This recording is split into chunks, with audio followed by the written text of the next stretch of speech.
Bienvenidos a En Pocas Palabras, el podcast de Omar García. En España, el gobierno aprobó el nombramiento de Ramón Santos Martínez como nuevo embajador en Venezuela, un cargo que quedó vacío después de la salida de Jesús Silva en el año 2020, cuando el Ejecutivo optó por rebajar la relación a nivel de encargado de negocios como muestra de su descontento con la situación en ese país.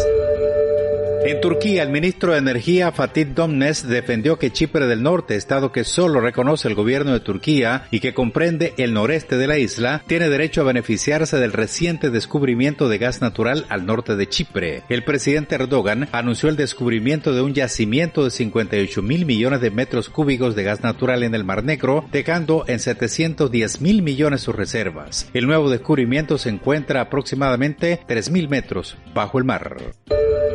En Estados Unidos se espera que mejoren las condiciones climáticas en el este y medio oeste del país, luego de que la peor tormenta invernal del siglo dejara un saldo de medio centenar de muertos y colapsara el transporte en la semana de Navidad. Las bajas temperaturas, nieve y vientos huracanados obligaron a las autoridades a la cancelación de más de 15.000 vuelos en los últimos días, incluidos unos 4.000 al inicio de esta semana.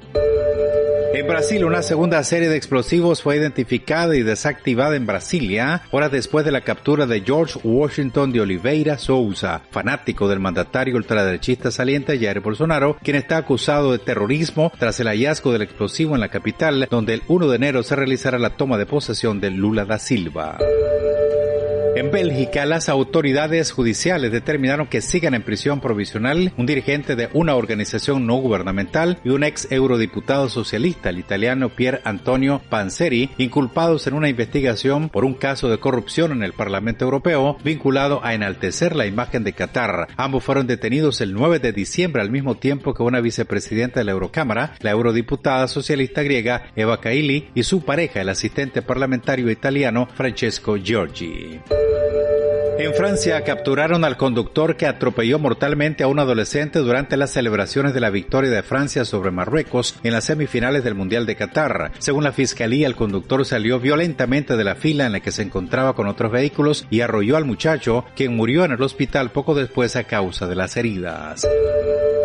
En Rusia, como reacción a la medida de los países de la Unión Europea de poner un tope de $60 el precio del barril de crudo ruso transportado por mar, el presidente Vladimir Putin prohibió la venta de petróleo y sus derivados a los países que apliquen ese límite. El decreto estará en vigor desde el 1 de febrero hasta el 1 de julio próximos.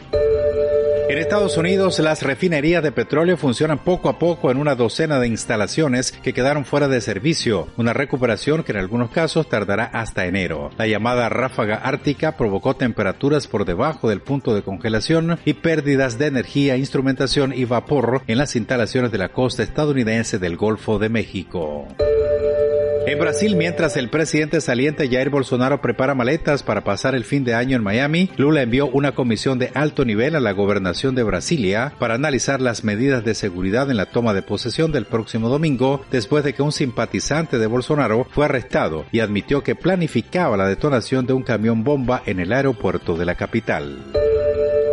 En Alemania, Christian Drosten, uno de los virólogos más destacados del país, afirmó que el SARS-CoV-2, virus causante del COVID-19, ya se volvió endémico y que por lo tanto la pandemia llegó a su fin. Sin embargo, esto no significa que la enfermedad haya desaparecido, sino que pasa a formar parte de la larga lista de males con las que los seres humanos conviviremos.